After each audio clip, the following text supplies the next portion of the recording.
அஸ்ஸலாமு அலைக்கும் வரஹ்மத்துல்லாஹி வபரகாத்துஹு. அல்ஹம்துலில்லாஹி நஹ்மதுஹு வ நஸ்தஈனுஹு வ நஸ்தக்ஃபிருஹு வ நஊது பில்லாஹி மின் ஷுரூரி அன்ஃபுஸினா வ மின் ஸய்யிஆத்தி அமாலினா மை யஹ்திஹில்லாஹு ஃபலா முதில்ல லஹு வ மை யுத்லில்ஹு ஃபலா ஹாதிய லஹு வ அஷ்ஹது அல்லா இலாஹா இல்லல்லாஹு வஹ்தஹு லா ஷரீக லஹு வ அஷ்ஹது அன்ன முஹம்மதன் அப்துஹு வ ரசூலுஹு அம்மா பஅத். கண்ணியத்திற்குரிய எல்லாம் வல்ல அல்லாஹு ஜல்ல ஷானஹு தஆலாவின் நல்லடியார்களே, இஸ்லாத்தின் பார்வையில் உறைவிடம் என்ற இந்த தொடர் நிகழ்ச்சியில் நம்முடைய வசிப்பிடங்களை எப்படி அமைத்து கொள்வது, அதற்கு மார்க்கத்தில் என்ன மாதிரியான கட்டுப்பாடுகள் இருக்கிறது என்பதை நம்ம பார்த்து வருகிறோம். அதில் இன்றைய தினம் நம்ம வீடுகள் கட்டுவதாக இருந்தால், வீடுகளோ கடைகளோ அல்லது கம்பெனிகளோ நிறுவனங்களோ கட்டுவதாக இருந்தால், அதற்கு இந்த வாஸ்து என்கிற ஒரு முறையை நிறைய பேர் பயன்படுத்துகிறார்கள். வாஸ்து என்றால் ஒரு வாசல் இந்த பக்கம் இருக்கணும், சமையலர் அந்த பக்கம் இருக்கணும்னு சொல்லி ஒரு திசையை குறிப்பிட்டு என்ன செய்கிறாங்க, இப்படி இருந்தால் தான் அது சிறப்பாக இருக்கும் அப்படின்னு சொல்லி வாஸ்துன்ற ஒரு கலை இந்து மதத்தில் உள்ளவர்கள் அவங்க நம்பிக்கைப்படி செயல்படுத்திகிட்டு இருக்கிறாங்க. ஆனால் இதை முஸ்லீம்களும் சில பேர் என்ன செய்கிறாங்கன்னு கேட்டால், அவங்க வீடு கட்டும்போது இந்த வாஸ்து பார்க்குறாங்க, இன்னென்ன விஷயம் இப்படி தான் இருக்கணும் அப்படிங்கிற மாதிரி ஒரு ஒழுங்குமுறை. இந்த வாஸ்துங்கிறத முதல்ல வழங்கி கொள்ளணும். இப்படி இந்த வாசல் இப்படி இருந்தால் இந்த நன்மை கிடைக்கும், பாத்ரூம் இந்த பக்கம் இருந்தால் இந்த கேடு வரும் என்றெல்லாம் சொல்வதாக இருந்தால் அது யார் உங்களுக்கு சொல்லித்தந்தால்? ஒன்று அறிவியல் பூர்வமாக நிரூபிக்கப்பட்ட விஷயமாக இருக்கணும். விஞ்ஞான ரீதியாக இன்னென்ன விஷயங்கள் இருந்தால் இந்த கேடு வரும்னா அதை நம்ம ஏற்றுக்கிறலாம் அறிவியல் பூர்வமாக. அப்படி இல்லாமல் எவனோ ஒருத்தனுடைய மண்டையில் உதிச்சிருக்கிறது, அவன் எழுதி வச்சுருக்கிறான், இது இப்படி இருக்கணும், கதவு இப்படி இருக்கணும், ஜன்னல் இப்படி இருக்கணும், இவ்வளோ உயரத்தில் இருக்கணும், படி 3 இருக்கணும், படி 4 இருக்கணும், இப்படியெல்லாம் கணக்கு பண்ணி சில பேர் எவனோ ஒருத்தன் எழுதுகிறான். அவனுக்கு எப்படி இந்த நாலேஜ் கிடைச்சி, இப்படி இருந்தால் இந்த நன்மை கிடைக்குங்கிறது மறுமை, அதாவது மறைவான விஷயங்கள், இந்த மாதிரி இருந்தால் நாளைக்கு இப்படி நடக்கும் என்று சொல்கிறது மறைவான விஷயங்களில் உள்ளது. மறைவான விஷயங்களை யாருமே அறிய முடியாது. என்னென்ன மாதிரி இருந்தால் என்னென்ன மாதிரி நடக்கும் அப்படிங்கிறத அல்லாஹ் மட்டுக்குமே உரிய விஷயம். அதனால் இந்த வாஸ்துங்கிற ஒரு விஷயத்தில் முஸ்லீம்கள் கட்டும்போது என்ன செய்கிறாங்கன்னு கேட்டால், அந்த வாஸ்து நிபுணர்கள்ட்ட கேட்டு அவங்களுடைய ஆலோசனைப்படியே என்ன செய்கிறாங்க, வீடு வாசல்லாம் அமைக்கிறாங்க. நல்லா கட்டி முடித்த வீட்டை கூட இடிக்கிறாங்க, வாஸ்துப்படி இது சரியில்லை அப்படிங்கிற ஒரு நம்பிக்கை இருக்கிறது. இது மூட நம்பிக்கை. ரசூல் ஸல்லல்லாஹு அலைஹி வஸல்லம் அவர்கள் மூட நம்பிக்கை அனைத்தையும் என்னுடைய காலில் போட்டு மிதிக்கிறேன் அப்படின்ட்டு இறுதி உரையில் சொன்னாங்க. ரசூல் ஸல்லல்லாஹு அலைஹி வஸல்லமுடைய இறுதி பேருரைன்னு சொல்கிறோம்ல, அந்த பேருரையில் என்ன செஞ்சாங்கன்னு கேட்டால், ஜாஹிலியா காலத்தினுடைய அத்தனை வழிமுறைகளையும் என் காலில் போட்டு நான் மிதிக்கிறேன் என்று நபி ஸல்லல்லாஹு அலைஹி வஸல்லம் சொல்லிட்டாங்க. அப்போ ஜாஹிலியாண்ட அறியாமை காலம்டா என்னன்னு கேட்டால், மார்க்க ரீதியாக ஆதாரம் இருந்து நீங்கள் செஞ்சால் அது ஜாஹிலியாவில் வராது. அல்லது அறிவுபூர்வமாக லாஜிக்கான ஒரு அடிப்படையில் ஒரு காரியத்தை நீங்கள் செஞ்சால் அது மூட நம்பிக்கையில் வராது. ஒரு காரணமும் இல்லாமல் எவனோ ஒருத்தன் எதையோ சொன்னாங்கிறத நம்பிக்கொண்டு இந்த மாதிரி வாஸ்து முறையில் கட்டடம் கட்டுவது அது ஏற்புடையதல்ல, அது ஷிர்கில் போயிடும். இது எப்படி நீ இந்த முடிவு எடுத்த, உனக்கு யார் உனக்கு சொல்லித்தந்தா, இது வகையில் வந்துச்சா, அல்ல விஞ்ஞானிகள் சொன்னாங்களா, ஆய்வு பண்ணி சொன்னீங்களா? ஒன்றுமே இல்லை, அவர்களாக சொல்கிறார்கள் அப்படிங்கிறத தான் பார்க்குறோம். அதனால் இந்த வாஸ்துங்கிற ஒரு நம்பிக்கை முஸ்லீம்களுக்கு வரவே கூடாது. எப்படி நமக்கு வசதி இருக்குதோ அந்த இடத்துல எந்த இடத்துல வாசல் வந்தால் நமக்கு வசதியாக இருக்குமோ அப்படி பார்க்கலாமே தவிர, இந்த வாஸ்துக்காக வேண்டின்னு ஒரு வழிமுறையில் நீங்கள் ஏற்றுக்கிட்டீங்கன்னு சொன்னால் அது ஈமானை பாதிக்கக்கூடிய ஒரு விஷயம், அது மூட நம்பிக்கையில் வரக்கூடிய விஷயம். மறைவான ஞானம் மனிதனுக்கு குறிக்கு சொல்கிற மாதிரி தானே, இது ஜோசியம் சொல்கிற மாதிரி தானே, இது இப்படி இருந்தால் இப்படி வரும், அப்படி இருந்தால் இப்படி வருங்கிறது ஏறக்குறைய ஜோசியம் சொல்கிற மாதிரி உள்ள ஒரு விஷயமாக இருக்கிறது. அதையும் ரசூல் ஸல்லல்லாஹு அலைஹி வஸல்லம் சொல்லிட்டாங்க, மன்னத்த அர்ராஃபன் இப்போ சத்தகு பிமா யகுல். ஒருத்தன் ஜோசியக்காரன்ட்ட போய் அவன் சொல்வதை நம்புவானேயானால் ஃபக்கத் கஃபர பிமா உன்சில் அலா முஹம்மதுக்கு அருளப்பட்ட மார்க்கத்தை அவன் மறுத்து விட்டான். எனக்கு அருளப்பட்ட மார்க்கத்தை ஏற்றுக்கிறவன், மார்க்கத்தை ஏற்றுக்கிறவன் என்ன செய்யணும்னு கேட்டால், அல்லாஹ் ரசூலும் சொன்னதை ஏற்றுக்கிறமே தவிர எவனோ ஒருத்தன் சொன்னதை வைத்து நீங்கள் நம்பி, இது ஒரு ஜோசியம் மாதிரி தான். வாஸ்துங்கிறது அது ஒரு வகையான ஜோசியம்தான். அந்த மாதிரியான விஷயத்தை நீங்கள் நம்புனீங்க என்று சொன்னால் முகமதுக்கு அருளப்பட்ட மார்க்கத்தை நீங்கள் ஏற்றுக்கிறல, இஸ்லாத்தை நீங்கள் ஏற்றுக்கிறல, பேருக்கு முஸ்லீம் சொல்லிக் கொள்ளலாமே தவிர நீங்கள் இஸ்லாத்தை ஏற்றுக்கொள்ளவில்லை என்று நபி ஸல்லல்லாஹு அலைஹி வஸல்லம் அவர்கள் டிக்ளேர் பண்ணிவிட்ட காரணத்தினால் இந்த வாஸ்துங்கிற மூடத்தனமான செயல் முஸ்லீம்கள்கிட்ட இருக்கக்கூடாத ஒரு விஷயம். அடுத்து என்ன செய்கிறாங்கன்னு கேட்டால், இந்த வீடு சம்பந்தமாக என்ன செய்கிறாங்கன்னா, சில வீடுகளில் இருப்பாங்க, இருக்கும்போது கஷ்டம் வந்துடும். ஒரு வீட்டில் இருக்கும்போது என்ன செய்யும், ஒரே மூத்தாக வரும், அப்புறமேலுக்கு அவர் நோயாக வரும், தொழிலெலாம் நஷ்டமாகி போயிடும், தொடர்ச்சியாக 2-3 இழப்பு வந்துச்சுன்னு வைங்களேன். உடனே என்ன செய்கிறாங்கன்னுட்டா, இந்த வீடு சரியில்லைங்கிறாங்க. இந்த வீட்டில் இருந்த காரணத்தினால தான் இது ஏற்பட்டிருக்குது. நம்ம இருக்கிற வீடு என்பது நம்முடைய நன்மை தீமையை தீர்மானிக்கும்னு நினைக்கிறாங்க. வீடு என்பது வந்து என்ன செய்யும், ஒருத்தனுக்கு தொடர்ச்சியாக மூத்து வச்சுன்னா இந்த வீட்டில் இருக்கிறனால தான் வருது, நீ வேறு வீட்டுக்கு மாறிடு, அப்படியெல்லாம் என்ன செய்வாங்கன்னு கேட்டால் அந்த ஒரு ஆலோசனை சிலர் சொல்வார்கள். அதை நம்பக்கூடியவங்களாம் இருக்கிறாங்க. அது ஆனால் அப்படி செய்யலாமான்னு கேட்டால் தெளிவாக தடுக்கப்பட்ட ஒரு விஷயம். ஆனால் சில ஹதீஸுகளில் தவறாக புரிந்து கொண்டு என்ன செய்கிறாங்கன்னு கேட்டால், தவறான ஒரு ஹதீஸ் இருக்குது. அந்த தவறான ஹதீஸு தவறு என்பதற்கும் ஹதீஸில் ஆதாரம் இருக்குது. அந்த செய்திகளை புரிந்து கொண்டு என்ன தப்பாக புரிஞ்சுட்டு என்ன செய்கிறாங்கன்னு கேட்டால், அந்த வீடு மாற்ற நினைக்கிறாங்க. நம்ம இந்த வீடு வேறு இடத்துக்கு மாறிடணும், கஷ்டம் வந்தால் வீட்டை மாற்று அப்படிங்கிற ஒரு நம்பிக்கையில் இருக்கிறாங்க. இதை பற்றி ரசூல் ஸல்லல்லாஹு அலைஹி வஸல்லம் சொன்னதாக ஒரு ஹதீஸ் இருக்கிறது. யார் சொல்கிறாருன்னா, இப்னு உமர் என்பவர் அறிவிக்கிறார். அவர் என்ன செய்கிறாருன்னு கேட்டால், 3 விஷயங்களில் மாத்திரம் நம்ம சகுனம் பார்க்கலாம். பொதுவாக எதுலேயும் சகுனம் பார்க்கக்கூடாது.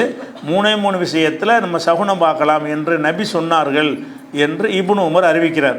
அது 3 விஷயம் என்னென்னு கேட்டால், ஃபில் மர்அத்தி ஒத்தாரி ஒத்தாபத்தி, மனைவி விஷயமாக. ஒரு கல்யாணம் பண்ணிங்களா, ஒரு பொண்டாட்டி வந்த பிறகு வறுமை வந்துச்சுன்னு சொன்னால் அவள் தான் காரணம்.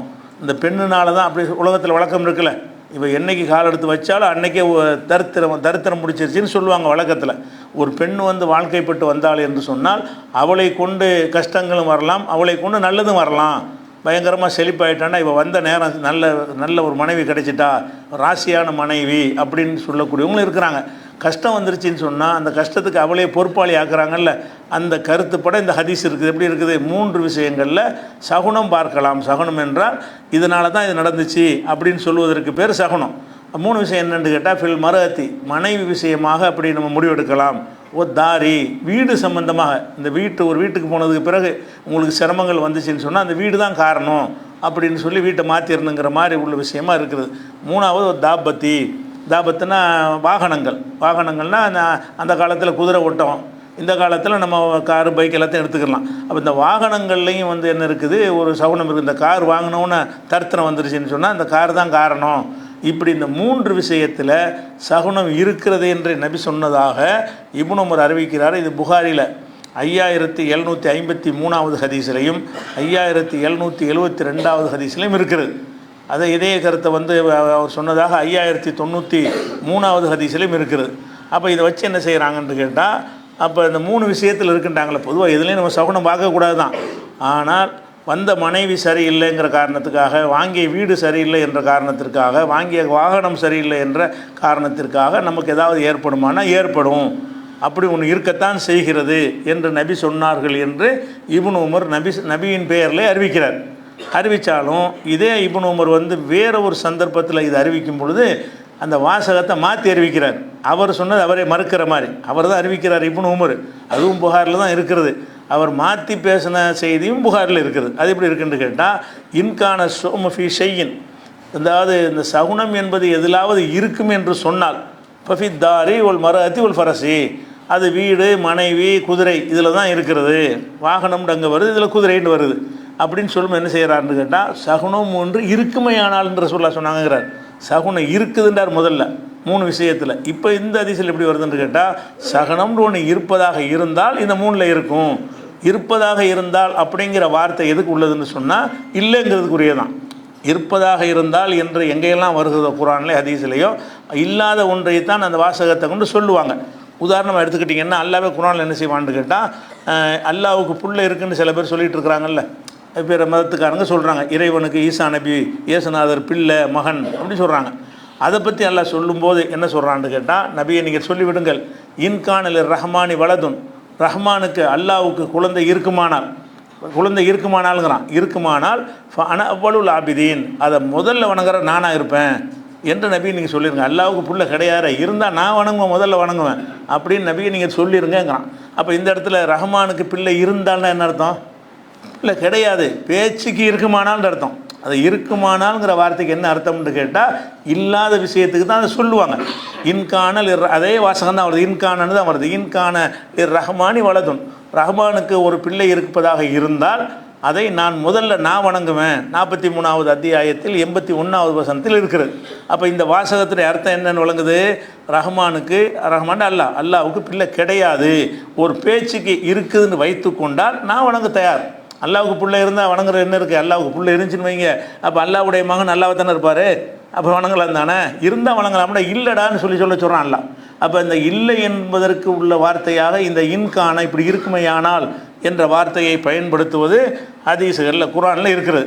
இதே மாதிரி சஹல் இப்னு சஅத் என்கிற ஒரு சஹாபி அறிவிக்கிறாரு. இது புகாரில் 2859. அதுலேயும் அவர் என்ன செய்கிறாருன்னா தெளிவாக இதே மாதிரி சொல்கிறார். எப்படி இன்கான ஃபீ ஷையின், இந்த சகுனம் என்பது எதிலாவது இருக்கும் என்று சொன்னால் அது ஃபஃபில் மர்அத்தி உல் ஃபரசி உல் மஸ்கனி, அதாவது மனைவி, வீடு, குதிரை இதில் தான் இருக்குன்னு அவர் சொல்லும்போது இன்கான் அவர் அதான் சொல்கிறார். இன்கானங்கிறார் இருக்கும்னு சொன்னால், இல்லை சகுனங்கிறது கிடையாது, அப்படி எதுலையாவது இருக்கும் என்று சொன்னால் இதில் இருக்கலாம், ஆனால் இல்லைங்கிறது அதுக்கு அர்த்தம் அப்படிங்கிறது இதிலிருந்து முனை கொள்ள முடிகிறது.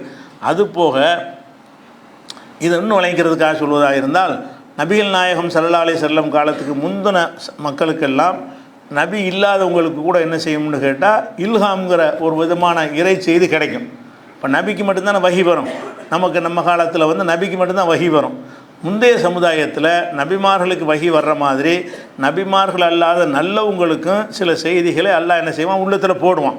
மூசா நபியுடைய தாயாருக்கெல்லாம் வஹி அறிவித்தான் வருதில்ல, அந்த குழந்தை தூக்கி கப்பலில் கடலில் போடு, பெட்டியை செஞ்சு போடுலாம் வருதில்ல. அந்த மாதிரியான இறை செய்தி நபிமார்களுக்கு வருவது போல் நபிமார்கள் அல்லாதவர்களுக்கும் கூட முந்தைய சமுதாயத்தில் வந்திருக்குது. அதை பற்றி ரசூல் ஸல்லல்லாஹு அலைஹி வஸல்லம் சொல்கிறாங்க, முந்தைய சமுதாயத்தில் இந்த மாதிரி இறைவனால் செய்தி சொல்லப்பட்டவர்கள் இருந்திருக்கிறார்கள். ஃபையகுன் ஃபி உம்மத்தி மின்ஹும் அஹதுன், என்னுடைய உம்மத்தில் யாராவது இருப்பாரையானால் அவர் உமராக இருப்பார். யார் இல்லைங்கிறது தான் சொல்கிறாங்க. என்னுடைய உம்மத்தில் அந்த மாதிரியான விஷயத்தை அல்லாஹ் தடுத்துட்டான். ரசூலுல்லாஹ்வுக்கு பிறகு உள்ள யாருக்கும் நேரடியான நபிக்கு வரக்கூடிய வகையும் வராது, உள்ளத்தில் ஒரு செய்தி அல்லாஹ் போடுவான்ல அந்த வகையும் வராது. முந்தைய சமுதாயத்துக்கு அவன் உள்ளத்தில் சில கருத்துக்கள் அல்லாஹ் நல்ல மனிதர்களுக்கு போடுவான், அதை அல்லாஹ் தடுத்து விட்டான். இப்போ ரசூல்லா வந்த பிறகு யாருக்கும் வகை வராதுன்னு அதை ரசூல்லா சொல்லும்போது என்ன வார்த்தை சொல்கிறாங்கன்னு கேட்டால், இந்த மாதிரி செய்தி சொல்லப்பட்டவர்கள் இந்த உம்மத்தில் ஒருவர் இருப்பாரையானால், இல்லைன்னு தான் சொல்கிறாங்க, இல்லை அப்படி இருப்பாரையானால் அவர் உமராக இருக்கலாம் அப்படின்னு ரசூல்லா சொல்லுவது. சில நேரங்களில் அவர் சொன்னபடி வகி வந்துடும். அதை வச்சு ரசூல்லா சொல்கிறாங்க. சில நேரத்தில் அவர் சொல்லுவார், அதே மாதிரி வகி வந்துடும். ஒரு இறைவனுடைய விருப்பத்துக்கு ஏற்ற மாதிரி அவர் பேசுகிற மாதிரி தெரியுதுல, அதை வச்சு ரசூல்லா சொல்கிறாங்க, எனது உம்மத்தில் ஒருவர் இருப்பாரையானால் அது உமராக இருப்பார் அப்படிங்கிறத ரசூல்லா சொல்கிறதுல இருந்து. அப்போ இருக்குமையானால் அப்படிங்கிற வாசகத்தை எப்படி விளங்கிக்கணும்னு கேட்டால் இல்லை என்று தான் விளங்கணும். இது ஒரு அடிப்படை விளங்கிக்கிறணும். அதனால் இந்த 3 விஷயத்தில் எந்த ஒரு மனிதனுக்கு ஒரு மனைவி காரணமாக செல்வமோ வறுமை வராது. அவனுக்கு எழுதப்பட்ட ரிசுக்கு அவனுக்கு வறுமையை தவிர, இந்த பொண்டாட்டி வந்ததுனால எனக்கு கஷ்டம் வந்துருச்சு, இந்த மனைவி வந்ததுனால எனக்கு செழிப்பு வந்துருச்சுன்னு சொல்வதற்கு மார்க்கத்தில் எந்த இடமும் கிடையாது. அல்லது இந்த வாகனத்தை வாங்கினதுனால தான் எனக்கு இந்த செல்வம் வந்துச்சு, இந்த வாகனம் போனதுனால எனக்கு செல்வம் போயிடுச்சு அப்படின்னு நினைப்பதற்கு இடம் கிடையாது. போல தான் வீடுக்கும் இருக்குது. எந்த வீடு குடிசையாக இருக்கட்டும், மங்களாவாக இருக்கட்டும், எந்த வீடாக இருக்கட்டும், அந்த வீட்டுக்கு உனக்கு வரக்கூடிய செல்வங்களுக்கும் சம்பந்தம் கிடையவே கிடையாது. இதை விளங்கிக்கிறோம். இது போக இந்த விஷயத்தை இன்னும் தெளிவாக என்ன செய்கிறாங்கன்னா, ஆயிஷா நாயகி இந்த செய்தி அவங்களுடைய கவனத்துக்கு வரும்போது கடுமையான கோவப்பட்டு இதை மறுக்கிறாங்க. என்ன பொறுக்கிறாங்கன்னு கேட்டால், அபூ ஹுரைரா சொல்கிறார். எப்படி சொல்கிறான்னு கேட்டால், இந்த 3 விஷயத்தில் சகுனம் இருக்குதுன்னு அபூ ஹுரைரா ரசூலுல்லாஹ் சொன்னதை அறிவிக்கிறார். இப்போ சொன்னது இப்னு உமர், இப்போ சொல்கிறது என்னென்றால் அபூ ஹுரைரா அறிவிக்கிறார். எப்படி அறிவிக்கிறார்னு கேட்டால், இன்னத்தி இரத்தை ஃபில் மரத்தி ஒத்தாரி ஒத்தாபத்தி, மனைவி, வீடு, வாகனங்கள் இதில் சகுனம் இருக்கிறது என்று நபி சொன்னார்கள் என்று அபூ ஹுரைரா அறிவிக்கிறார். இந்த செய்தியை என்ன செய்கிறாங்கன்னு கேட்டால், ஆயிஷா நாயிட்ட போய் சொல்கிறாங்க, இந்த மாதிரி அபூ ஹுரைரா நபி சொன்னதாக அறிவிச்சுக்கிட்டு இருக்கிறாரு, அப்படி ஒன்று இருக்கத்தானே செய்யுது இஸ்லாத்தில் அப்படின்னு சொல்லி ஆயிஷா நாயிட்ட போய் கேட்குறாங்க. இதை கேட்டவுடனே ஃபகலிபத்து கலபன் ஷதீதன், கடுமையான கோபமடை இந்த கேட்டவுன கோபம்னு அப்படி கோபம். எந்த மாதிரி கோபம்னு சொன்னால், அவங்க வானத்துக்கும் பூமிக்குமா குதிப்பாங்கன்னு சொல்லுவாங்க பழமொழி, அந்த மாதிரி வானத்துக்கும் பூமிக்கும் குதிக்கிற மாதிரி கடுமையான கோபப்பட்டார்கள். சரியான ஆத்திரப்பட்டு கைகள்லாம் விளவளத்து போகிற அளவுக்கு கோபப்படுறாங்க. ஆயிஷா, என்ன வார்த்தை நீ சொல்கிற? சகுனம் இல்லாத ஒரு மார்க்கத்தில் 3ல் சகுனம் இருக்குதா? அப்படி ரசூல்லா சொன்னாங்களா அப்படின்னு சொல்லிட்டு, அப்போ ரசூல் ஆயிஷா என்ன செய்கிறான்னு கேட்டால், இன்னமாக்கான அகுலுல் ஜாஹிலியத்து எத்த தையரோன்னு மினுதாளிக்க, அறியாமை காலத்து மக்கள் இந்த மூன்றிலும் சகுனம் இருப்பதாக சொன்னார்கள். அதைத்தான் ரசூலுல்லாஹ் சுட்டி காட்டினாங்களே தவிர இஸ்லாத்தில் இருக்குன்னு சொல்லலை. அறியாமை காலத்து மக்கள் இந்த மூன்றிலும் சகுனம் உள்ளதாக சொல்கிறார்கள் அப்படின்னு சொன்னதை அறியாமை கால மக்கள் சொல்கிறார்கள் என்பதை கழிச்சுப்பிட்டு என்ன செய்கிறார், ரசூலுல்லாஹ் சொன்ன மாதிரி அபூ ஹுரைரா தப்பு அறிவிச்சிட்டாருன்னு சொல்கிறாங்க ஆயிஷா நாயி. இது அகமதில் வரக்கூடிய செய்தி. அதே மாதிரி என்ன செய்கிறாங்கன்னா தெளிவாக சொல்கிறாங்க, உள்ளதி அன்சலல் ஃபுர்கான் அலா முஹம்மதின், முகம்மதுக்கு குரானை அருளிய இறைவின் மீது ஆணையிட்டு சொல்கிறேன். ஆயிஷா நாயி சொல்கிறாங்க, முகமது ஸல்லல்லாஹு அலைஹி வஸல்லம் அவர்களுக்கு குரானை இறக்கியிருக்கிறானே அல்லாஹ், அவன் மீது ஆணையிட்டு சொல்கிறேன். மா காலஹா ரசூலுல்லாஹி ஸல்லல்லாஹு அலைஹி வஸல்லம் கத்து, ரசூல் ஸல்லல்லாஹு அலைஹி வஸல்லம் அவர்கள் இதை ஒரு போதும் சொன்னதே கிடையாது. அதாவது இந்த 3 விஷயத்தில் சகுனம் இருக்குதுன்னு சொல்லி ஒரு போதும் சொன்னது கிடையாது. அவங்க என்ன சொன்னார்கள்னு கேட்டால், இன்னமாக்கான அஹ்லுல் ஜாஹிலியத்து எத்தத்தை எனும் தாளிக்க, இந்த விஷயத்தில் ஜாஹிலியாக்கள் இப்படி சொல்லி கொண்டிருக்கிறார்கள். 3 விஷயத்தில் சகுனம் இருப்பதாக ஜாஹிலியா காலத்து அறியாமை காலத்து மக்கள் சொல்கிறார்கள் ரசூலுல்லாஹ் சொல்கிறாங்க. அறியாமை காலத்து மக்கள் சொல்கிறார்கள் இவர் காதில் வாங்கலை. ரசூலுல்லாஹ் சொன்ன மாதிரி தவறாக புரிஞ்சுக்கிட்டு அபூ ஹுரைரா அறிவிச்சிட்டாரு. கண்டிப்பாக இஸ்லாத்தில் இல்லை, அல்லாஹ் மேலே சத்தியமிட்டு சொல்லலைங்கிறாங்க. அவங்களும் அதை கேட்டிருக்கிறாங்க. இப்போ ரசூல் ஸல்லல்லாஹு அலைஹி வஸல்லம் சொன்னது என்னன்னு கேட்டால், அறியாமை கால மக்கள் இந்த 3ல் சகுனம் இருப்பதாக சொல்கிறார்கள்னு சொல்கிறாங்கல்ல. இந்த அறியாமை கால மக்கள் சொல்கிறார்கள் என்பதை அவர் சரியாக கவனிக்கலை. 3 விஷயத்தில் சகுனம் இருப்பதாக சொல்கிறாருன்னு அதை மட்டும் எடுத்துக்கொண்டு ரசூலுல்லாஹ் சொன்னாங்கன்னு அறிவிக்கிறாங்க. இது பொய், நபிகள் நாயகத்தின் சொல்லப்படுற பொய்ன்னு என்ன செய்கிறாங்கன்னு கேட்டால் அதை அவர் மறுத்துடுறாங்க. அப்போ அது போய் என்ன செய்கிறாங்கன்னு கேட்டால் இதை மறுத்துட்டு இது இப்படி நம்புறது குர்ஆனுக்கு மாற்ற முதல்ல ரசூலுல்லாஹ் சொல்லலைங்கிறதை ப்ரூவ் பண்ணிடுறாங்க. இப்படி சொல்ல கிடையாது, அறியாமை காலத்துக்காரங்க தான் சொல்லிட்டு திரிகிறாங்க, நம்ம இஸ்லாத்தில் கிடையாது என்று ரசூலுல்லாஹ் சொன்னதை விளங்காமல் ரசூலுல்லாஹ்வே இது சொன்ன மாதிரி அபூ ஹுரைரா புரிந்து கொண்டு என்ன செய்கிறாரு, அறிவித்து விட்டார் என்று சொல்லிவிட்டு சும்மா கராத் ஆயிஷா பிறகு ஒரு வசனத்தை ஓதி காட்டுகிறார்கள். ஒரு குர்ஆன் ஆயத்தை ஓதி காட்டி இதை சிந்திச்சு பாருங்கள், இப்படி ரசூலுல்லாஹ் சொல்லியிருப்பாங்களான்னு ஒரு குர்ஆன் வசனத்தை எடுத்து போட்டு அதை மறுக்கிறாங்க. எப்படி பண்ணுறான், எந்த வசனம்னு கேட்டால் ஹதீதுங்கிற அத்தியாயத்தில் மா அஸாப மின் முசீபத்தின் ஃபில் அர்தி வலா ஃபி அன்ஃபுசிக்கும் இல்லா ஃபி கிதாப், இது எங்கே இருக்குன்னு கேட்டால் 57வது சூறாவில் 22வது வசனம். அது அப்படி ஆயிஷா நாயி ஓதி காட்டுறாங்க. என்ன ஓதி காட்டுறாங்கன்னு கேட்டால், மா அஸாப மின் முசீபத்தின் ஃபில் அர்தி, இந்த பூமியில் ஏற்படுற எந்த முசீபத்தாக இருந்தாலும் சரி, ஒலாஃபி அம்புசிக்கும், உங்களுக்குள் ஏற்படுற முசீபத்து, உங்களுக்குள் ஏற்படுற முசீபத்துனா கவலை துக்கம் சோகம் அந்த மாதிரி மனசுக்குள்ளே ஏற்படும்ல, அந்த மாதிரி முசீபத்தாக இருந்தாலும் சரி, அல்லது பூமியில் ஏற்படுற எந்த முசீபத்தாக இருந்தாலும் சரி, இல்லாஃபி கிதாப், அது பதிவேட்டில் உள்ளபடி தான் நடக்கிறது. வீட்டுனாலையெல்லாம் நடக்கலை, பொண்டாட்டினாலையும் நடக்கலை, வாகனத்தில் நடக்கலை. உனக்கு ஒரு துன்பம் ஏற்பட்டுச்சுன்னு சொன்னால் இத்தனாம் தேதி உனக்கு இன்ன துன்பம் ஏற்படும்னு அல்லாஹ் எழுதி வைத்திருக்கிறான். இல்லாஃபி கிதாப், அந்த கிதாபில் உள்ள கிதாப்னு லௌஹுல் மஹ்ஃபூல், அந்த உலக ரெக்கார்டெல்லாம் பதிவு பண்ணி வச்சுக்கிறான்ல, அந்த பதிவேடு, அந்த பதிவேட்டில் இருப்பது தான் நடக்குமே தவிர எந்த துன்பம் உங்களுக்கு வந்தாலும் வேறு எதுவும் காரணம் இல்லை என்று குர்ஆனில் சொல்லிடுறான். மின் கப்லி அன் நப்ராஹா, அந்த காரியத்தை நிகழ்த்துவதற்கு முன்னாடியே நாம் எழுதி வைத்து விட்டோம், அதுதான் உங்களுக்கு நடக்கிறது என்று அல்லாஹ் சொல்கிறான். அப்போ இந்த வசனத்தின் மூலம் என்ன தெரியுதுன்னு கேட்டால், இந்த வீட்டினால் ஒரு துன்பம் நினைக்கிறது தப்பு. உனக்கு துன்பம் எத்தனாம் தேதி துன்பம் ஏற்படும் நல்லா எழுதி வச்சுக்கிறானோ, நீ வீட்டில் இருந்தால் நடக்கும், காட்டில் இருந்தாலும் நடக்கும், எங்கே இருந்தாலும் நடக்கும், வீடு காரணம் கிடையாது. அப்போ உனக்கு எழுதப்பட்ட விதிதான் காரணம் என்று என்ன செய்கிறாங்க, ஆயிஷா நாயகி மறுத்துவிட்டு இந்த வசனத்தை 57 22 வசனத்தையும் ஓதி காட்டி மறுக்கிறாங்க. 2 விதமாக மறுக்கிறாங்க.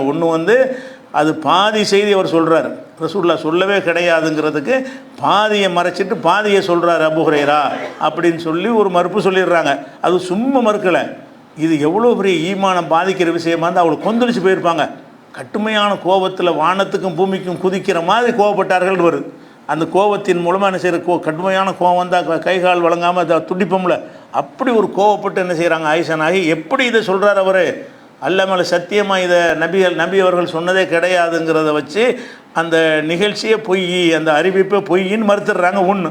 ரெண்டாவது, குர்ஆனை வச்சு சிந்திச்சு பாருங்கள், சொல்லியிருப்பாங்களாண்டு. இப்படி இந்த மாதிரி இருக்கும்போது அல்லாஹ் சொன்னதுக்கு மாற்றமாக ரசூல் பேசுவாங்க. அல்லாஹ் என்ன சொல்கிறான்னா, உங்களுக்கு எந்த துன்பம் வந்தாலும் நான் பதிவேட்டில் உள்ளபடி தான் நடக்கும்னு அல்லாஹ் குர்ஆனில் சொல்லி காட்டினான். பதிவேட்டுப்படி நடக்காது, பொண்டாட்டி மூலமாக தான் நடக்கும், அல்லது இந்த வாகனத்தின் மூலம் தான் நடக்கும், அல்லது இந்த இதனால தான் நடக்கும்னு சொன்னீங்கன்னு சொன்னால் அது தவறான ஒரு விஷயம் அப்படிங்கிறது ஆயிஷா நாயகி என்ன செய்கிறாங்க, மறுக்கிறாங்க. அப்போ இதெல்லாம் வச்சு பார்க்கையில் எந்த ஒரு துன்பம் ஒரு மனிதனுக்கு ஏற்பட்டாலும் அந்த துன்பத்திற்கு காரணம் எது கிடையாது, இந்த வீடு வாசல் கிடையாது. அதனால் எவ்வளோ கஷ்டம் வந்தாலும் சரி, ஒரு வீட்டில் நீங்கள் இருக்கிறீங்களா, அதில் என்ன துன்பம் அடிக்கடி சோதனை வருதுன்னு சொன்னால் அந்த வீட்டை நீங்கள் காரணமாக நினச்சிங்கன்னா ஈமான் இல்லைன்னு அர்த்தம். ஈமானுடைய முக்கியமான அம்சம் என்னென்னு கேட்டால் விதியை நம்புறது. நம்மளே எல்லோரும் பாலர் பாடத்தில் படிச்சிருக்கிறீங்க. ஆமன்து பில்லாஹி ஓ மலாய்கத்திஹி ஓ குத்துபிஹி ஓ ருசுலிஹி ஒல் யோமில் ஆஹிரி ஒல் கத்ரி ஹைரிஹி ஓ ஷர்ரிஹி மினல்லாஹி தாலா ஒல் பாசி பாதல் மூத்து. இது பள்ளிக்கூடத்து மக்தபில் சொல்லிக் கொடுக்குறாங்க, சின்ன பிள்ளைகள் வரைக்கும். இது கரெக்டாக தான் சொல்லிக் கொடுக்குறாங்க. எல்லா மக்தபிலையும் இந்த பாடம் இல்லாமல் கிடையாது. இதுக்கு என்ன அர்த்தம்? அல்லாஹ்வை நம்புகிறேன், வானவர்கள் நம்புகிறேன், தூதர்களை நம்புகிறேன், வேதங்களை நம்புகிறேன், மரணத்துக்கு பிறகு திரும்ப எழுப்புறது இருக்குல்ல அதையும் நம்புகிறேன் அப்படின்னு சொல்லிட்டு வரும் பொழுது அதில் ஒரு அம்சம் என்னென்னு கேட்டால் ஒல் கதிரி, விதியை நான் நம்புகிறேன், ஹைரிஹி வ ஷர்ரிஹி மினல்லாஹி தஆலா, அதில் உள்ள நல்லதாக இருந்தாலும் கெட்டதாக இருந்தாலும் அல்லாஹ்ட்ட தான் வருகிறது. எந்த ஒரு நன்மை உனக்கு ஏற்பட்டாலும் ஏற்படணும் என்று அல்லாஹ் எழுதிட்டான், அப்படி தான் வழங்கணும். எந்த ஒரு துன்பம் உங்களுக்கு ஏற்பட்டாலும் சரி இப்படி அல்லாஹ் எழுதி வைத்து விட்டான் நினைக்கணுமே தவிர இதனால தான் நடந்துச்சு அதனால் நடந்துச்சுங்கிற விஷயத்தை டோட்டலாக சொல்ல மறுத்துட்டாங்களா? தீயரத்தை சகுனமே கிடையாதுன்னு வேறு சொல்கிறாங்க. இதனால் ஒரு சகுனத்தை வைத்து கொண்டு ஒரு துன்பம் ஏற்படுவதாக நினைப்பார்கள். சகுனம்டா என்ன? சில விஷயங்களை கெட்டதும் இவங்கள புளிஞ்சு வச்சுருப்பாங்க. வெளியே போகும்போது அதை பார்த்துட்டாங்கன்னு சொன்னால் இன்னும் விளங்காது, உருப்படாது இந்த காரியம், நம்ம மூஞ்சில் முடிச்சிட்டேன், எனக்கு காரியம் விளங்காது. இந்த மாதிரியான விதவையை பார்த்தா காரியம் விளங்காது, பூனையை பார்த்தா காரியம் விளங்காதுன்னு நினைக்கிறாங்கல்ல. இதெல்லாம் இந்த மூட நம்பிக்கை கிடையாதுன்ற சொல்ல மறுக்கிறாங்க. உனக்கு ஒரு இப்போ நீ போகிற ஒரு பூனை குறுக்க வந்துச்சு, போகிற காரியம் ஜெயிக்கலைன்னு சொன்னால் பூனையை காரணம் காட்டாத. உனக்கு ஜெயிக்கக்கூடாதுன்னு நல்லா எழுதி வச்சுருக்கிறான். பூனை தான் செய்யுதுன்னு சொன்னால் அது எங்கேருந்து எடுத்த, யார் சொல்லி தந்தா உனக்கு? பூனை குறுக்க போனதுனால இது ஏற்படும்னு உனக்கு சொன்னவன் யார்? அறிவியல் பூர்வமான முடிவா அல்லது அல்லாஹ் ரசூலுடைய முடிவா? ஒன்றுமே இல்லை. நீங்களாக நினச்சிக்கிறீங்க இது அப்படி வந்தால் அப்படி, இவரை பார்த்தா அப்படி, அவரை பார்த்தா இப்படி, ஒரு ராசியான ஆள், இவர் கையில் அந்த சாவியை வாங்கிட்டு போய் திறந்து ஆகன் இருக்கு ஓகன் இருக்குன்னா அப்படி இருக்குது. நிறைய மூட்டிகத்தனங்கள் நம்மகிட்ட மலிஞ்சிருக்குது. அதெல்லாம் கிடையாது. எனக்கு எழுதுனது அல்லாஹ் என்ன எழுதுனா அது கிடைச்சிடும். நான் யாரை பார்த்துட்டு போனாலும் கிடைக்கும், எதை பார்த்துட்டு போனாலும் கிடைக்கும். கிடைக்காது நல்லா எழுதி வச்சுருந்தான்னு சொன்னால் கிடைக்காது. அப்போ நமக்கு என்ன எழுதப்பட்டுச்சோ அதுதான் கிடைக்குங்கிறது தானே இஸ்லாத்தினுடைய அடிப்படையான விதிங்கிற நம்பிக்கை. விதிங்கிற ஒரு நம்பிக்கை இஸ்லாத்தில் நமக்கு தந்திருக்கும் பொழுது அதை நம்புறது தான் இஸ்லாத்தின் அடிப்படை என்று தெரிந்திருக்கும் பொழுது அதுக்கு மாற்றமாக என்ன செய்கிறாங்கன்னு கேட்டால் இந்த வீடுகளில் எல்லாம் ஒரு சரியில்லாமல் இருக்குது, சரியில்லாத வீடுன்னு சொல்கிறாங்க. சரியில்லாத வீடு, பறக்கத்து இல்லாத வீடுலாம் ஒன்றுமே கிடையாது. இன்னும் சொல்ல போனால் உலகத்தில் வரக்கூடிய துன்பம் கஷ்டங்கள் இதுக்கு எல்லாத்துக்குமே நம்முடைய அமல்களை கூட காரணம் சொல்ல முடியாது. உங்களுக்கு பெரிய துன்பம் வந்துச்சுன்னு வைங்க, சிரமம் வந்துச்சுன்னு வைங்க, நம்ம கொஞ்சம் சரியான ஆளாக இல்லை அதனால தான் வந்துருச்சு, அல்லது செல்வம் வந்துச்சுன்னு வைங்க நம்ம ஒழுங்காக இருக்கிறோம் அப்படி நினைக்கவே முடியாது. இந்த உலகத்தில் கொடுக்குற எந்த ஒன்றுமே உங்களுடைய அமல்களை வச்சு தர்றது கிடையாது.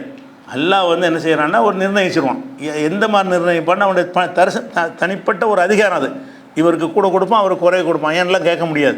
நல்லவனுக்கு கூட கொடுப்பான், கெட்டவனுக்கு கம்மியாக கொடுப்பான், மாற்றியும் கொடுப்பான், கெட்டவனுக்கு ஜாஸ்தியாக கொடுப்பான், நல்லவனுக்கு இல்லாமல் ஆக்கிடுவான். இதுதான் அல்லாஹ்வுடைய ஒரு நிலைப்பாடாக இருக்குது. அந்த அடிப்படையிலாம் என்ன செய்கிறான்? அல்லாஹ் சுலைமான் நபிக்கு பெரிய செல்வத்தை கொடுத்தான்ல, சுலைமான் நபிக்கு மட்டுமா கொடுத்தான்? ஃபிரௌனுக்கு தான் கொடுத்தான். சுலைமான் நபிக்கு கொடுத்த மாதிரியான செல்வத்தை ஃபிரௌனுக்கு கொடுத்தான், ஹாமானுக்கு கொடுத்தான், இன்னும் பெரிய பெரிய கெட்டவர்களுக்கெல்லாம் கொடுத்துருக்குறான். அப்போ செல்வங்கள் வருவது அதில் கஷ்டங்கள் ஒரு எடுத்துக்கிட்டாலும் ரசூலுல்லாஹ் பட்ட கஷ்டத்தை விட யார் பற்ற போகிறோம்? நபி ஸல்லல்லாஹு அலைஹி வஸல்லம் மதீனாவுக்கு போன பிறகு பட்டாங்கள கஷ்டம், அவங்க சஹாபாக்கள் பட்டாங்கள கஷ்டம், அதுக்கு மிஞ்சின ஒரு கஷ்டத்தை பட்டிருக்கிறோம். அப்போ அந்த கஷ்டம் என்னென்னு கேட்டால் இப்போ சாப்பிட்றதுக்கு பேரிச்சம்பழத்தோடு ஒன்றுமே கிடையாது. தண்ணியும் பேரிச்சம்பழம் தான். 3 நாளைக்கு அடுப்பு மூட்ட மாட்டோம். ஆயிஷா நாய் சொல்கிறாங்க, எங்கள் வீடுகளில் 3 நாளைக்கு அடுப்பு பற்ற வைக்க மாட்டோம். ஏன்? சமைக்கிறதுக்கு ஒன்றுமே இருக்காது. சரி, இப்படி தான் வாழ்க்கையை ஓட்டுவீங்கன்னொன்னே ஆயிஷா நாய் சொல்கிறாங்க, பேரிச்சம்பழம் தண்ணி தான், பேரிச்சம்பழத்தை சாப்பிட்றதுக்கு தண்ணியை குடிக்கிறதுக்கு அடுப்பு எதுக்கு? பேரிச்சம்பழம் தண்ணியும் குடிச்சு 3 நாளைக்கு ஓட்டுருவோங்கிறாங்க. 3 நாள் இப்படி இருந்தாங்களே. அப்போ ரசூலுல்லாஹ் என்ன நினைக்கல, இப்போ வீட்டுனால தான் வந்திருக்கோ, இந்த வீடு ஒன்று மாற்றினா நம்ம அப்படி வழிகாட்டினாங்களா? சஹாபாக்கெல்லாம் ஒரு கஷ்டப்பட்டாங்களே, அந்த கஷ்டத்தை எப்படி எடுத்துக்கிட்டாங்க? அல்லாஹ் நாடி இருக்கிறான் அப்படி எடுத்துக்கிட்டாங்களே தவிர அப்போ அவங்களுக்கு அந்த துன்பம் வந்ததுக்கு அந்த வீடு காரணமா அல்ல அவங்க கட்டின மனைவிமார்கள் காரணமா? இல்லவே இல்லை. அப்போ மனைவிமாரும் காரணம் இல்லை, வீடும் காரணம் இல்லை, வச்சிருக்கிற வாகனமும் காரணம் கிடையாது. அல்லாஹ் ஒவ்வொருவருக்கும் இண்டிவிஜுவலாக தனித்தனியாக தான் விதி எழுதுகிறான். எனக்குரிய விதி எழுதிட்டான்னு சொன்னால் எனக்கு என்ன நடக்கும்னு எழுதுறான்னு அது நடக்கும். பொருந்தி கொள்ளணும். வேணா அல்லாஹ்ட்ட துஆ செய்கிற ஒன்று இருக்குது. பொருந்தி கொண்டாலும் அல்லாஹ் விதியை ஏற்படுத்தினாலும் நீங்கள் கெஞ்சி கேட்கும் பொழுது விதியை ஏற்படுத்தின இறைவன் அதை மாற்றவும் செய்வான் அப்படிங்கிறது ஹதீஸில் இருக்குது. நீங்கள் இதை துஆவை தவிர எதுவும் விதியை மாற்றாது. அப்போ விதியில் இருக்குன்னா நீங்கள் என்ன நினைக்கணும்? யாரெல்லாம் எனக்கு இப்படி எழுதியிருந்தால் கூட எனக்கு மாற்றி வச்சிரு, நீ அதை சரி பண்ணிடு, எனக்கு அந்த குறையை தீர்த்து வச்சிருன்னு ரப்புட்ட பிரார்த்தனை செய்யலாமே தவிர நீங்கள் என்ன நினைக்கக்கூடாது? யார் மேலேயாவது பழியை போட்டுறக்கூடாது. யார் மேலேயாவது எதன் மீதாவது பழியை போட்டு இதனால தான் எனக்கு இந்த கஷ்டம், அதனால தான் அந்த கஷ்டம் சொல்லவே கூடாது. அதுக்கு பேர் தான் சகுனம்ங்கிறது. அந்த சகுனத்தை ரசூலுல்லாஹ் நினச்சினாங்க, எல்லா தீயரத்தை சகுனம் என்ற பேச்சுக்கே இடம் கிடையாது, சகுனங்கிற நம்பிக்கை இருக்கவே கூடாதுன்னு சொல்லிட்டாங்க. அதனால் நம்ம கட்டுற வீடுகள் எந்த மாதிரி வீடு நீங்கள் கட்டினாலும் சரி, அதுக்கும் உங்களுடைய செல்வம் பெருகுவதற்கும் எந்த சம்பந்தமும் கிடையாது. எந்த மாதிரியான மனைவி வந்தாலும் சரி, உங்களுடைய ரிசுக்கு பெருகுவதற்கு, ரிசுக்கு போகிறதுக்கு அவள் காரணம் கிடையாது. அவளுக்கு உரிய ரிசுக்கு அல்ல அவருக்கு கொடுப்பான், அவங்க கையில் தருவான். அவளுக்கு ஒன்று தான் இருக்கே தவிர அந்த மாதிரி ஒன்றுமே கிடையாது. அதனால் இந்த நம்பிக்கை நம்மள்கிட்ட இருக்குமே, ஆனால் அதை மாற்றிக்கணும். வீடுகளில் ஒரு வீட்டில் தொடர்ந்து துன்பம் வந்துச்சுன்னு சொன்னால், இந்த வீட்டை வந்து மாறினால் துன்பம் போயிடும்னு நினைக்கிறீங்களே, அது ஒரு மடத்தனம். அது போகவே போகாது. அல்லாஹ் எழுதின வரைக்கும் அது இருக்கும். எப்போ போகணும்னு நினைக்கிறான்னு அப்போ போயிடும். அப்போ எந்த ஒரு துன்பம் வந்தால் ரப்பிடத்தில் துவா செய்வதைத்தான் நம்ம எடுத்துக்கொள்ளணுமே தவிர, இதுக்காக வேண்டி அவன்கிட்ட போகிறது, மந்திரவாதிட்ட போகிறது, தாயத்தை, இதுக்கெல்லாம் அந்த எல்லாம் அதுதான் வருது. இந்த துன்பங்கள் வந்து என்ன செய்கிறான்னு கேட்டால், இந்த துன்பம் எதனால் வருதுன்னு விளங்காமல் அப்போ ஏதாவது பரிகாரம் செய்யலாமான்னு போய் அவன்கிட்ட போய் கேட்குறது. அவன் என்ன செய்வான், தாயத்தை போடுவான், என்னத்தை எழுதி தந்து அதுக்கு ஒரு காசை வாங்கிக்கிடுவான், தட்டு எழுதி குடிப்பான், இதை கரைச்சி குடிப்பான், இது தலையை இதை துளிச்சி ஊற்றி கேட்பான். இப்படின்னு சொல்கிறத நம்பி ஏமாறுக்கலாம். என்ன காரணம்? உங்களுக்கு விதி நம்பிக்கை இல்லாத காரணம். இது ஏன் ஏற்படுது? நம்மளையெல்லாம் படைச்ச ரப்பு ஒருத்தன் இருக்கிறான், அவன் தான் டிசைட் பண்ணுறான். அவன் டிசைட் பண்ண ஒன்றை வந்து இந்த தாயத்தை மாற்றிடுமா, தட்டு மாற்றிடுமா, எதுவும் மாற்றிடுமா, இந்த பொம்பளை மாற்றிடுவாளா, இந்த வீடு மாற்றிடுமா, இந்த வாகனம் மாற்றிடுமா, நம்ம நண்பன்மா இல்லையா? எதுவும் மாற்றாது. அவன் எதை தீர்மானித்திருக்கிறானோ அது நடந்தே தீரும். அதை எவனாலையும் மாற்ற முடியாது, அவனால் மட்டும்தான் மாற்ற முடியும். லா முபத்திலி கலிமாத்தில்லா, அல்லாஹ் எழுதின விதியை மாற்றுறவன் எவனும் கிடையாதுன்னு நல்லா சொல்லி காட்டுறான். குர்ஆனில் என்ன செய்கிறான்னா, லா முபத்திலி கலிமாத்தில்லா, அவன் எழுதின எழுத்துக்களை மாற்றி அமைக்கிற எவனும் கிடையாது. அவன் ஒன்று அவன் வேண்டாம் மாற்றுவான், யாரும் கிடையாதுன்னு சொன்னால் அவன் வேண்டாம் மாற்றுவானே தவிர. அப்போ உங்களுடைய முடிவு என்னவாக இருக்குன்னு, ஒரு கல்யாணம் பண்ண பிறகு உங்களுக்கு கஷ்டம் வருதுன்னு சொன்னால் கல்யாணத்தை காரணம் காட்டாதீங்க. உங்களுக்கு கஷ்டம் வர்ற நேரத்துலையும் கல்யாணம் பண்ணியிருக்கிறீங்க, அவ்வளோதான். கஷ்டம் வரும் நல்லா எழுதி வச்ச நேரத்தை பார்த்து நீ கல்யாணம் பண்ணியிருக்கிறீங்க, அதனால கஷ்டம் வந்துருச்சு நினைக்கணுமே தவிர, அதை வச்சு பணையெல்லாம் வெறுத்து திலாக்கெல்லாம் சொல்லிடுறாங்க. கல்யாணம் பண்ண உடனே வியாபாரம் நஷ்டமாக போயிடும், கல்யாணம் பண்ணிட்டு வருவான், வியாபாரம் நஷ்டமாக போயிடும். இவள் சரியில்லை, இவளை வீட்டை விட்டு அனுப்புனா தான் உன் வாழ்க்கை நல்லா இருக்கும்னு அம்மாக்காரி சொல்லுவாள். அதை கேட்டு விவாகரத்து பண்ணுறான். ஆனால் அதுக்கு இதுக்கு என்ன சம்மந்தம்? எனக்கு தர வேண்டிய ரிஸ்க் எல்லாம் எனக்கு தந்திருக்கான்னு நினைக்கணுமா இல்லையா? அந்த மாதிரி எல்லாம் எல்லாத்துக்கும் காரணம் என்னென்னு கேட்டால், இந்த விதி நம்பிக்கையில் ரொம்ப பலவீனமாக இருக்கிறோம். விதி நம்பிக்கை மட்டும் அழுத்தமாக இருந்துச்சுன்னு சொன்னால் எந்த துன்பம் வந்தாலும் சரி நம்ம அல்லாவிடத்தில் முறையிடுவோமே தவிர, இந்த மாதிரி கண்டவன் டைம் ஈமானை இழக்க மாட்டோம். ஈமானை இழக்கிறது மட்டும் இல்லை, உறவை பிரிக்கிறது, சண்டை போடுறது, ஒருத்தனால தான் எனக்கு ஏற்பட்டுச்சுன்னு அவனை வெறுக்கிறது. பக்கத்து வீட்டில் ஒருத்தன் இருப்பான்னு வைங்களேன், அவன் மூஞ்சில் முடிச்சதுனால எனக்கு எல்லாமே அவனை வெறுத்துடுறது. இப்படி எதுக்கு வெறுக்கிறீங்க? அவனால் உனக்கு ஏன் ஏற்படுது? இதை விளங்குறதே கிடையாது. அதனால் உங்களுடைய எந்த ஒரு கஷ்ட நஷ்டம் உலகத்தில் வந்தாலும் சரி, அதுக்கு காரணம் உங்களுக்கு எழுதப்பட்ட விதி தானே தவிர, நீங்கள் செஞ்ச நல்லறங்களும் கிடையாது, நீங்கள் இருக்கிற வீடும் காரணம் கிடையாது, நீங்கள் செஞ்ச கெட்ட காரியமும் கிடையாது. நீங்கள் பெரிய நஷ்டமாயிட்டீங்க, மகா கெட்டவன்னு சொல்ல முடியுமா? அப்போ சஹாபாக்கள் கஷ்டப்பட்டாங்களா, மகா கெட்டவர்களா? ரசூலுல்லாஹ் வறுமையில் கிடந்தாங்களா, மகா கெட்டவங்களா? அப்போ கெட்டவங்களாக இருக்குது அந்த மாதிரியும் சொல்லக்கூடாது. எந்த விஷயத்துக்கும் இந்த அல்லாஹ்வுடைய ஏற்பாட்டை தவிர வேறு எதை காரணம் காட்டினாலும் அதை ஈமானில் நீங்கள் குறைபாடு உள்ளவர்களாக இருக்கிறீர்கள் அப்படிங்கிற விஷயத்தை பார்க்குறோம். அது மாதிரி ஜிப்ரீல் அலைஹிஸ்ஸலாம் மூலமாக அல்லாஹ் கற்றுக் கொடுத்தான்ல ஒரு ஈமானை. ஜிப்ரீல் வருவார், ரசூல்லாட்ட வந்து என்ன செய்வார், ரசூல்லாவுக்கு பக்கத்தில் மனித வடிவத்தில் வந்து உட்கார்ந்து என்ன செய்வார், ஒரு கேள்வியாக கேட்பார். அப்போ ஈமான்டா என்னென்னு கேட்கும்போது ரசூல்லா சொல்லுவாங்க, அன் தூமின பில் கதிரி குல்லிஹி, முழுசாக நீ விதியை நம்பணும். அதான் ஈமான். நிறைய கேள்வி பதில் இருக்கும், அதில் ஒரு முக்கியமான அம்சம் விதியை முழுசாக நம்பணும்னு ஜிப்ரீல் சொல்லுவார். அப்போ ஜிப்ரீல் வந்து சொன்ன உடனே ரசூல்லா சொன்ன உடனே, ஆமாம் நீ கரெக்டாக தான் சொல்கிற அப்படின்னு சொல்லுவார். அதுக்கு நம்ம போயிடுவார். வந்த ஒரு ஜிப்ரீல் ரசூல்லா விளக்குவாங்க. அப்போ ஈமானை கற்றுக் கொடுக்க வந்த ஜிப்ரீல் மூலமாக நமக்கு கிடைச்ச பாடமே என்னென்னு கேட்டால், விதியை நீங்கள் நம்புறது என்பது அது இருந்தால் தான் ஈமான் இருக்குன்னு அர்த்தம். அது இல்லைன்னா நீங்கள் முஸ்லீமாக இருந்த அர்த்தமே கிடையாது. அல்லாஹ் தான் டிசைட் பண்ணுறாங்க, நீ நம்பலைன்னு சொன்னால் முஸ்லீமாக இருந்த அர்த்தமே கிடையாது என்பதை வழங்கி கொள்ளணுன்றதுனால வீடுகள் கட்டுவதற்கு உங்களுக்கு எது வசதியோ, காற்றோட்டத்துக்காக வேண்டி ஜன்னலை மாற்றி வைக்கிறேன்னா வைக்கலாம். இங்கே இந்த குள்ளக்கு ஜன்னல் இருக்குது, காற்று வர மாட்டேங்குது, அடிச்சுட்டு அங்கிட்டு வைங்க.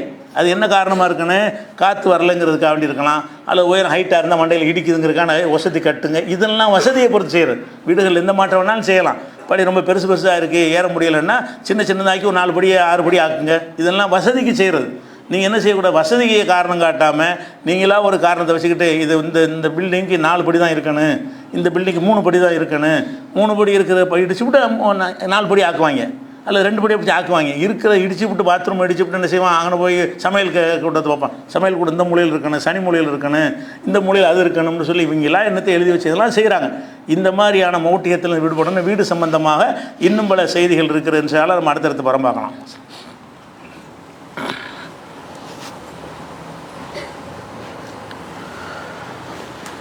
அன்பிற்குரிய சகோதர சகோதரிகளை, வளைகுடா நாடுகளில் இருக்கக்கூடிய மக்களுக்கு ஒரு முக்கியமான ஒரு தகவலை நம்ம சொல்ல வேண்டியிருக்கிறது. இப்போ அந்த ஈரானுடைய தாக்குதலின் காரணமாக அவங்க பொதுமக்களை தாக்குறது இல்லை, இருந்தாலும் அமெரிக்காவுடைய இராணுவ தளங்கள், அவங்களுடைய சொத்துக்கள், அமெரிக்காவுடைய தூதரகங்கள், அமெரிக்காவுடைய அதிகாரிகள் தங்கி இருக்கக்கூடிய கட்டிடங்கள் என்று குறிவைத்து இலக்கு வைத்தான் தாக்குறார்கள். இப்படி தாக்கும் பொழுது நமக்கு பெரும்பாலும் பாதிப்பு வர்றதுக்கு வாய்ப்பு கிடையாது. நம்ம சேஃப்டியாக இருந்துக்கிட்டோம்னு சொன்னால் அங்கெல்லாம் அடிக்க மாட்டான். அதே நேரத்தில் இப்போ இந்த மத்திய கிழக்கில் உள்ள நாடுகள்லாம் ஒரு சட்டம் போட்டிருக்கிறாங்க. என்னென்னு கேட்டால், இந்த தாக்கப்பட்ட காட்சிகளை படம் எடுத்து அதை நீங்கள் ஷேர் பண்ணிங்கன்னு சொன்னால் உடனே அரெஸ்ட்டுன்னு உத்தரவு போட்டு ஏராளமான பேரை கத்தாரில் அரெஸ்ட் பண்ணியிருக்கிறான், யூஏயில் அரெஸ்ட் பண்ணுறான். அதனால் நம்மளுக்கு ஆர்வ கோளாறுல எதையாவது பார்த்து இடிஞ்சு கிடக்கும்ல, அதை போய் நீங்கள் ஃபோட்டோ எடுத்தீங்கன்னா எல்லாம் சிசிடிவியில் உனக்கு தெரியும், எல்லாத்தையும் கண்காணிச்சிருவான். இவன் இதை ஃபோட்டோ எடுக்கிறான். ஃபோட்டோ என்ன, அந்த சேதம் உலகத்துக்கு வந்தால் அவங்களுக்கு கேவலமாக இருக்கும், நம்ம பின்னடைவாக இருக்கிறோம் அப்படின்னு தெரியக்கூடாதுங்கிறதுக்காக வேண்டி இந்த செய்திகளை யாரும் பரப்பக்கூடாதுன்னு சொல்லி கடுமையான சட்டம் போட்டிருக்கிறார்கள். குறிப்பாக யூஏயில் போட்டிருக்கிறார்கள், கத்தாரில் போட்டிருக்கிறார்கள். நீங்கள் ஆர்வ கோளாறில் இந்த செய்தி வாப்பாக்கு அனுப்பலாம், அம்மாவுக்கு அனுப்பலாம், சாதாரண ஃபோனில் பேசுகிறதுலாம் இருக்க மாட்டாங்க. படம் எடுத்துட்டீங்கன்னு சொன்னால் எல்லாம் நெட்வொர்க் இல்லாமல் இந்த உலகத்தில் செயல்பட முடியாது. உங்கள் ஃபோன்லேருந்து என்னென்ன போகுதுங்கிறது அரசாங்கத்தை கண்டுபிடிக்க முடியும். தனி நபரு கண்டுபிடிக்க முடியாட்டும் அரசாங்கத்துடைய நெட்டு தானே உங்களுக்கு கிடைக்கிறது. நினச்சேன்னா நெட்டை கூட அரசாங்கம் க்ளோஸ் பண்ணிடுவான்ல. உங்கள் ஃபோன்லேருந்து என்னென்ன போகுது, யார் யாருக்கு போகுது, என்னென்ன வருது என்பதையெல்லாம் ஒரு அரசாங்கத்தினால் கண்காணித்து எடுக்க முடியும். அப்படி இருக்கக்கூடிய நேரத்தில் நீங்கள் போய்ட்டு ஆர்வ கோளாறில் ஏதாவது போட்டாக்கிட்ட எடுத்து பரப்புனீங்கன்னா நம்ம அமெரிக்க தூதரை இடிச்சு நொறுங்குன்னு வைங்க, அதை போய் நீங்கள் ஃபோட்டோ எடுத்து பரப்புனீங்கன்னா அவ்வளோதான். அங்கே இருக்கிறவங்க அது உங்களுக்கு வேலை, நீங்கள் பார்க்குறதுக்கு நடவடிக்கை எடுக்க மாட்டான். நீங்கள் வரக்கூடிய செய்திகள் நீங்கள் பார்த்தீங்கன்னா அதுக்கு கேஸ் கிடையாது. நீங்கள் அதை படத்தை எடுத்து நீங்கள் பரப்புறவர்களாக இருந்தீர்கள் என்று சொன்னால் நீங்கள் எப்படி நீ பரப்பக்கூடாது, நாங்கள் உத்தரவு போட்டிருக்கோம்ல. அது தேச பாதுகாப்புங்கிற ஒரு கணக்கில் போய் நம்ம சம்பாதிக்க போயிருக்கிறோம். சொந்த நாட்டில் இருந்தால் ஏதாவது ஜாமீன் வாங்கிட்டு இப்படியே வந்துடலாம், வழக்கு அங்கே ஒன்றும் செய்ய முடியாது. அந்த நாட்டுடைய சட்டத்தின்படி உங்களுக்கு யாரும் பாதுகாப்பு கொடுக்க வரமாட்டாங்க. இந்திய அரசாங்கத்துக்கு அவங்களுக்கு நல்லுறவு இப்போ கிடையாது. அதனால் நம்மளை காப்பாற்ற முடியாது, அந்த மாதிரி நிலை ஏற்பட்டு போயிடும். அப்படிங்கிறதுனால பல வருஷங்கள் உள்ளே இருக்கிற மாதிரி போயிடக்கூடாது. சம்பாதிக்க போயிருக்கிறீங்க, வாழ்க்கை வீணாக்கி கொள்ளாமல் இந்த மாதிரி இந்த படங்களை எடுக்கிறது, பரப்புறது, அதுகளெல்லாம் விட்டு தவிர்த்துக்கணும்னு சும்மா பார்த்துக்கிறங்க. சாதாரண ஃபோனில் தகவலாக பேசுங்க, இப்படி நடந்துச்சு நான் பார்த்தேன் அப்படின்னு சொல்லி சில ஆளுக்கு என்ன செய்கிறாங்கன்னா, அந்த விமானம் வர்றதெல்லாம் படம் எடுத்து வீடியோவில் போட்டிருக்காங்க. நான் சில ஆளுக்கு அனுப்புகிறாங்க, யார் அங்கே இருக்கிற ஆளுங்க, நாங்கள் இந்த பில்டிங்கில் இருக்கிறோம், இந்த எங்களை நோக்கி இந்த விமானம் போகிறது, தலைக்கு மேலே அது போகிறது, இதோ அந்த பில்டிங்கில் மோதுகிறேன்ட்டு வீடியோலாம் எடுத்து போடுறாங்க. அது கிடைச்சின்னா அவ்வளோதான், அவர் தூக்கிடுவாங்க, யார் போட்டான்னு தெரியல. அங்கேருந்து ஒருத்தர் பரப்புறாருன்னு சொன்னால் இது எப்படி நீ பரப்புனேன்னு சொல்லி உங்களை அரெஸ்ட் பண்ணிடுவான். அதனால் அந்த மாதிரி ஏற்கனவே பண்ணு இருந்தால் கூட டெலிட் பண்ணிடுங்க. உங்களுடைய ஃபோன்களில் அது பரப்பப்பட்டது இருக்கும் என்று சொன்னால் அதை என்ன செய்யுங்க, ஃபுல்லாக டெலிட் பண்ணி விட்ருங்க. ஃபோன் எடுத்து பார்த்தா கூட நீங்கள் அனுப்புனது ஒன்று இருக்கக்கூடாதுங்கிற அளவில் வச்சுக்கிறணும். அதனால் இது ஒரு எச்சரிக்கைக்காக இந்த தகவலை நம்ம செய்கிறோம். சம்பாதிக்க போகிற இடத்துல இன்னும் சொல்லப்போனால் இந்த பிரச்சனைகள் தீர்றது கொஞ்சம் முன்ன பின்ன ஆகிற மாதிரி இருக்கிறதுனால முடிஞ்ச அளவுக்கு நீங்கள் தாயகத்துக்கு வந்துடுறது இப்போதைக்கு நல்லது. ஏன்னா திடீர்னு ஃப்ளைட் நிப்பாட்டிடுவாங்க, விமானம் கிடைக்காது, பல வருஷங்களுக்கு பல மாதங்கள் நிற்க வேண்டிய நிலைமை ஏற்பட்டுருங்கிற பயந்து யாருக்கு அது வாய்ப்பு இருக்கிறதோ அந்த விமானங்கள் கிடைக்கும் என்று சொன்னால் சம்பாதிச்சப்போனால் சம்பாதிச்சிக்கலாம். உசுரை சம்பாதிக்க முடியாது, காசு எப்போனாலும் சம்பாதிச்சிக்கலாம். அதனால் நம்மளை பாதுகாத்துக் கொள்வதற்குரிய விஷயத்தையும் நீங்கள் தீவிரமாக முடிவெடுக்கணும்னு கேட்டு முடிக்கிறேன். அஸ்ஸலாமு அலைக்கும்.